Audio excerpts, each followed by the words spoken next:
बोली बोलिए श्री गजानन गणपति महाराज की।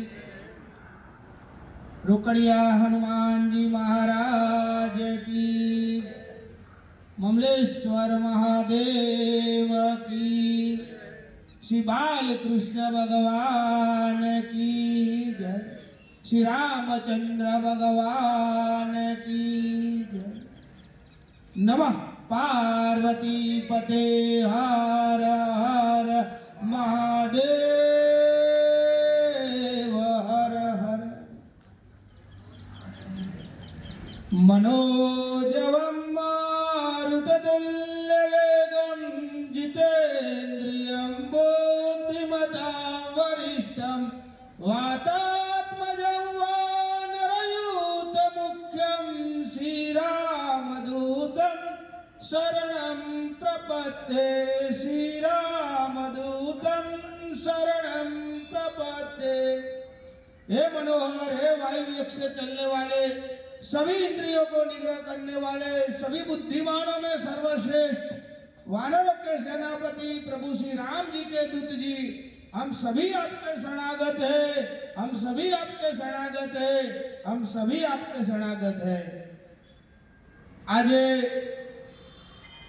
श्रीमद भागवत कथाना द्वितीय दिवसे મને પરમાત્માએ સૌભાગ્ય પ્રાપ્ત કરાવ્યું કે અહીંયા સુંદર કથાનું આયોજન થયેલ છે અને ત્યાં જ્યારે મારે આવવાનું થયું છે ત્યારે અહીંયા બિરાજમાન વ્યાસપીઠ ઉપર પરમ પૂજ્ય માનનીય શ્રી રાજુભાઈ ના ચરણોમાં અને આપ સર્વે મહાનુભાવો જે પણ સંતો મહાત્માઓ અને ભાઈઓ બહેનો સત્સંગી હરિભક્તો અહીં બિરાજેલા છે એમના હૃદયમાં વિરાજમાન પરમ કૃપાળુ પરમાત્મા શ્રી હરિ અને ભગવાન ઠાકોરજીના ચરણોમાં મારા કોટી કોટી વંદન છે।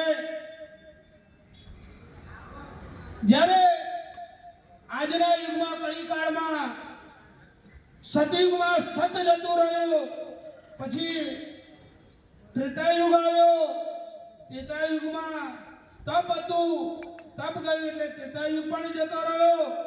પછી આ દ્વાપર યુગમાં ધર્મ હતો પણ એ ધર્મનો પણ ધીરે ધીરે વેગ થતો ગયો એટલે દ્વાપર યુગ પણ જતો રહ્યો।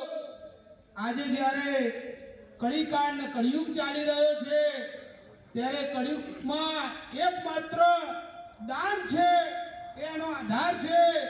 દાન જ્યાં સુધી ટકી રહેશે ધર્મ પ્રત્યે, ધર્મના કાર્યો માટે, સનાતન ધર્મ માટે, રાષ્ટ્ર નિર્માણ માટે અને જ્યાં જ્યાં પણ ધર્મનું સ્થાન થાય મંદિર માટે, ત્યાં સુધી આ કળિયુગમાં આપણા સંતો મહાત્માઓ અને આપણા હરિભક્તો એ ટકી રહેશે। પણ જ્યારે ધર્મ જો દાન જો જતું રહ્યું તો દાન જ્યારે જશે ત્યારે ઓમ નમઃ શિવાય।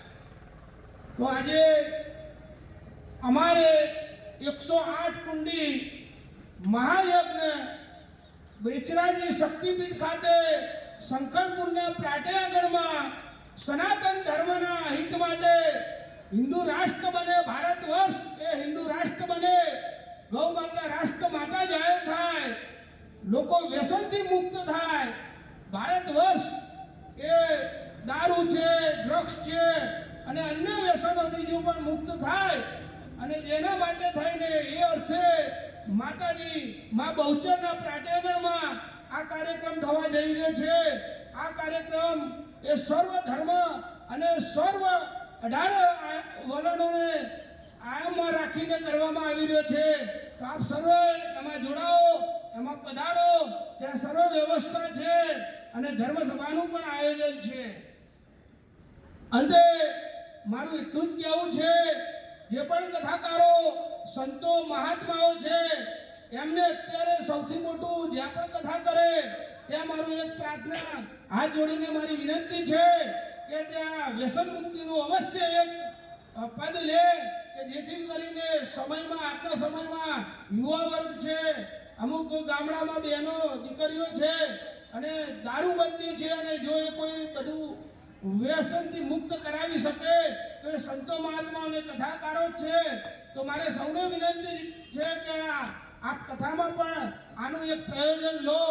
સર્વ બહેનોને પણ દીકરી સંસ્કાર સિંચનનું જાગૃતતા આપો. બેટી બઢાઓ બેટી પઢાઓ એ સૂત્ર છે. દીકરીઓને તમે આગળ લાવો, પણ એમને ભણાવો ગણાવો, પણ સાથે એમાં સંસ્કાર જરૂર આપજો. કેમ કે જ્યાં સુધી સંસ્કારની ઉણપ રહેશે, ત્યાં એમના ગુણધર્મો અને આપણા ધર્મની ઉણપ રહેશે, ત્યાં સુધી એ દીકરીઓ પોતાને સક્ષમ અને એકદમ પોતાના પ્રયોજનમાં સફળ નહીં રહે અને ગેરમાર્ગે દોરાય અને અવળા માર્ગે જતા રહેશે. ત્યારે આપણે સમાજમાં અને માતા પિતાને પણ નીચું જોવાનું આવશે. અને હું તો દરેક બહેનો મહિલાઓ અહીંયા પધારેલ છે, દરેકને કહું છું કે તમારા ઘરમાં દીકરીઓ હોય તેને સર્વપ્રથમ સંસ્કાર આપજો, ધર્મનું જાગરણ આપજો. અને એ જે દીકરીઓ છે એ દીકરીઓને એટલું જ હું કહેવા માંગીશ કે તમે જે પણ કુળમાં જન્મ્યા છો, જે પણ જ્ઞાતિમાં જન્મ્યા છો, એમાં મોટા થજો, એમાં જ વરજો અને એમાં જ કોઈ ગ્રેજ્યુએશન પ્રાપ્ત કરી એમાં જ નિર્વાણ પામજો. જેથી કરીને તમારા મા બાપનું નાક ન કપાય, તમારા મા બાપને સમાજમાં નીચું ન જોવાનું ના આવે. તો એ અંતે મારો આજ વિષય સાથે હું મારી વાણીને વિરામ આપીશ. બોલો